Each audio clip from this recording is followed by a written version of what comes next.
Assalamualaikum warahmatullahi wabarakatuh. Nama saya Hikmah Fajar Sahiba, NPM 201010031, mata kuliah Hukum Penanaman Modal dengan dosen pengampu Ibu Selvi Harfiah Santri SHMH. Baiklah, di sini saya akan menjelaskan apa itu penanaman modal. Pada pasal 1 Undang-Undang Nomor 5 Tahun 2007, yaitu tentang penanaman modal, bahwa penanaman modal adalah suatu kegiatan menanamkan modal yang dilakukan oleh penanam modal asing maupun penanam modal dalam negeri yang dilakukan di wilayah NKRI atau Negara Republik Indonesia. Investasi adalah berasal dari kata invest, yang artinya menanam atau menginvestasikan uang atau modal atau skill. Secara umum, investasi adalah suatu kegiatan usaha yang dilakukan oleh perseorangan atau badan hukum untuk memperoleh, meningkatkan atau menetapkan nilai modal tersebut. Modal itu bisa berupa uang, skill, dan keahlian. Lalu menurut para ahli, yaitu Salim HS, investasi ini adalah kegiatan usaha yang dilakukan oleh investor, baik investor asing maupun investor domestik atau dalam negeri, untuk meraih suatu keuntungan.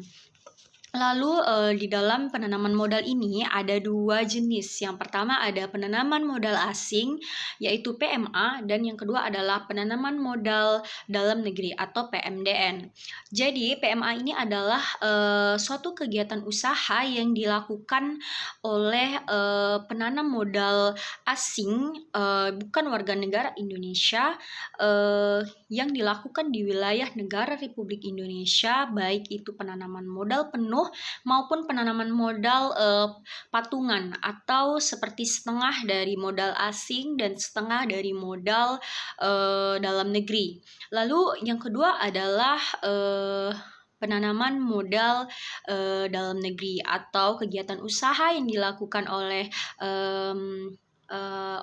penanam modal atau pemerintah atau badan usaha atau perseorangan dari dalam negeri yang dilakukan di wilayah negara Republik Indonesia, yang sama-sama tujuannya untuk meraih suatu keuntungan. Jadi perbedaan PMA dan PMDN ini itu seperti subjeknya. Yang pertama, subjeknya ini orang yang melakukan PMA ini adalah orang asing, bukan warga negara Indonesia. Dan penanaman modal asing ini ada yang penuh dan ada juga yang berpatungan setengah. Jadi ada yang setengah dari penanaman modal dalam negeri dan setengah dari penanaman modal asing. Yang kedua adalah PMDN atau penanaman modal asing. Ini subjeknya yaitu dilakukan oleh penanam modal dalam negeri, yaitu seperti orang atau perseorangan atau pemerintah atau badan usaha dalam negeri yang dilakukan oleh mereka di dalam wilayah negara Republik Indonesia. Lalu dari modalnya, tentu saja kalau penanaman modal asing ini modalnya itu didapatkan dari penanam modal asing atau perseorangan atau badan hukum atau pemerintah asing. Lalu kalau PMDN ini modalnya itu didapat dari tentunya dari pemerintah atau perseorangan atau badan hukum yang berada di dalam negeri.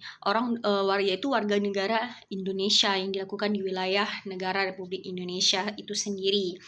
Lalu dalam ada pengecualian untuk PMA dan PMDN. PMA ini biasanya dia adalah badan usaha tertutup. Jadi tidak semua usaha bisa mereka tanamkan modalnya di sini atau dia lakukan di Indonesia, seperti contohnya perusahaan membuat modal perusahaan senjata, pokoknya seperti di tempat persenjataan, mesin, alat peledak, dan lain-lain. Tetapi kalau PMDN ini adalah bidang usaha terbuka, maksudnya dia bisa menanamkan modal di semua bidang usaha. Lalu yang kedua yaitu adalah ada dua bentuk dari penanaman modal ini, yaitu adalah penanam modal secara langsung atau direct investment, dan yang kedua adalah penanam modal secara tidak langsung, yaitu indirect investment. Jadi yang saya akan jelaskan pertama adalah direct investment atau penanaman modal secara langsung ini, atau dikenal juga sebagai penanaman modal jangka panjang. Contohnya ini seperti emas dan tanah. Penanaman modal ini dilakukan baik berupa pendirian perusahaan, patungan dengan mitra lokal, melakukan kerjasama, atau operasi tanpa membentuk perusahaan, dan lain-lain.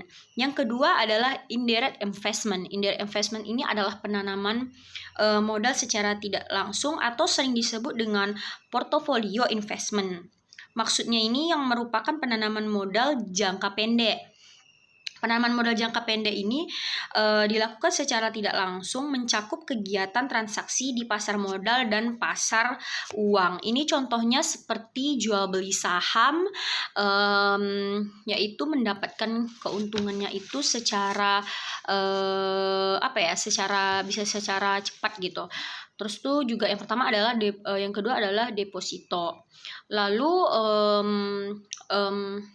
ada beberapa manfaat dari penanaman modal ini, ya tentunya pasti untuk mendapatkan keuntungan, mendapatkan penghasilan tetap, dan itu menambah keuangan, dan itu juga menjamin hari tua kita dengan adanya investasi atau penanaman modal ini.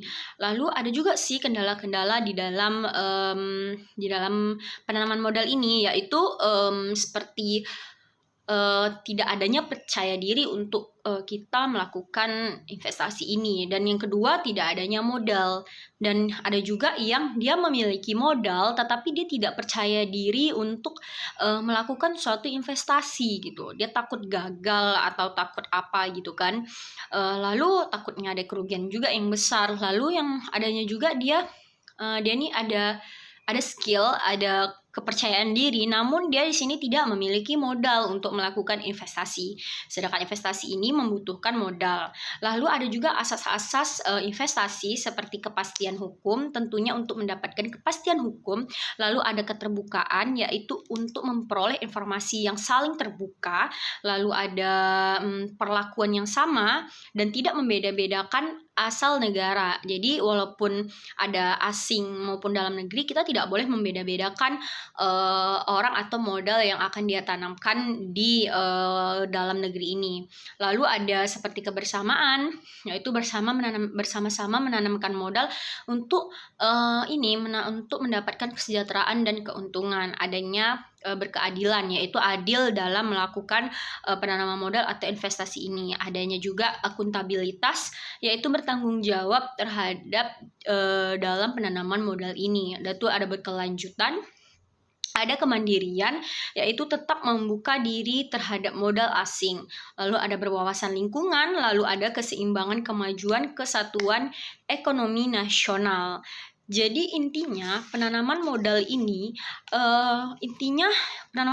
atau investasi ini kita tuh untuk mendapatkan suatu keuntungan atau meningkatkan modal kita atau menentukan nilai modal kita dalam menginvestasikan misalnya keahlian kita, uang, modal, skill, dan lain-lain. Jadi sekian dari penjelasan dari saya. Jika ada kurang, mohon maaf. Wassalamualaikum warahmatullahi wabarakatuh. Terima kasih.